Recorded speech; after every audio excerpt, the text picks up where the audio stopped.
Hello everyone, bdbssb here. Hopefully I have a video to help you out. I'm going to try to make it short, not one of my 30-minute videos if we can help it. But I'm going to try to show you how I set up the i3D exporter plugin for Blender. I was getting a little bit annoyed. I'd do some things, and when I try to start a new file, I was having to go and do all the settings again. Again, if you're familiar with Blender at all at this point, you probably are, but what I've been doing is actually getting it set up and then going file, defaults, and actually saving my startup file.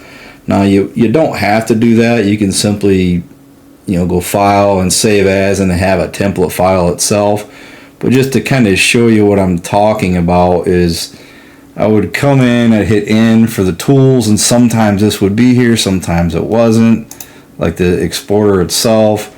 Again, if you go to edit, preferences, as long as you have it installed, again there's other videos showing how to install it, i3D, and as you can see it's already checked, but if it's not, you can check it, and then I highly suggest you come down here and just hit save preferences.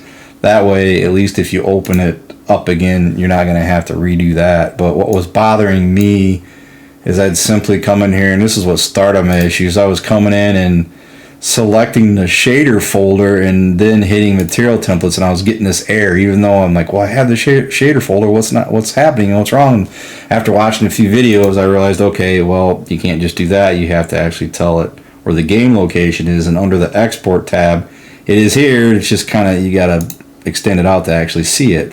But just as an example, I would go to the game folder, desktop. I'm not gonna get too much in this because I'm gonna bring up these settings later in a little bit.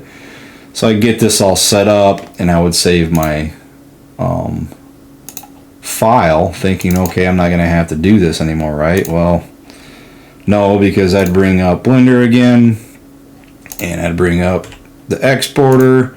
I come into materials thinking I'm ready to go, and yeah, I'm missing all my folders and everything again. So I couldn't figure out what was going on. Well, I'm gonna fix this. Like I said, we're gonna use the file, defaults, save startup file, or like I said, you can file and save it as a file and then open that up as your template. So what I'll show you is I'm just gonna show you the settings quick on what I did. There's a few videos out on the plugin, so I'm not gonna get too much in depth. I am gonna try to do my own plugin video because there's some great videos out there, but a couple of guys miss things here and there. So if someone doesn't pick up on it, I think I'm going to try to do that. But again, game location, I have Steam, so mine's going to be at a different location than some of you. But the important thing is you get into Farming Simulator 25, and your data files is going to should look just like this. We're going to hit select folder, then we're going to go to the material tab. And now we should simply be able to hit detect path, and it's actually going to bring all the shaders up.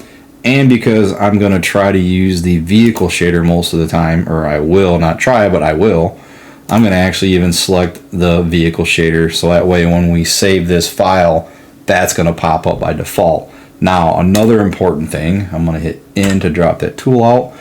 I'm going to do this with the cube in there, because without a shape, this is a little bit difficult to explain. But with a cube in your layout or in your viewport, as you see, this is just a default grid.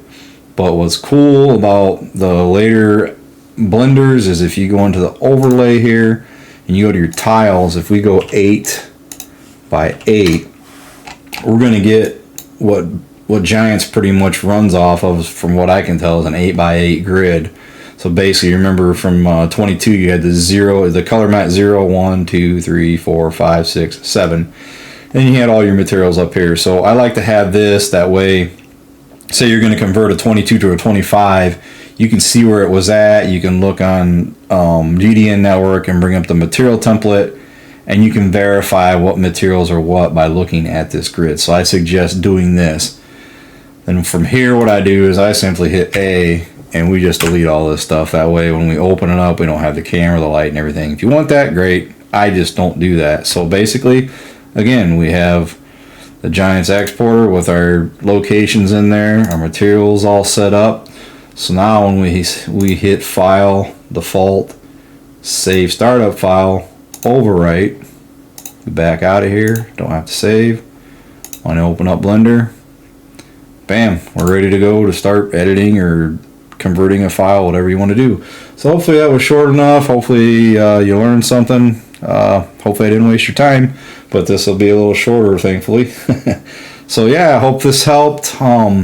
Please help each other out. Any help is very much appreciated by everyone. So keep it up, guys. We'll catch you later.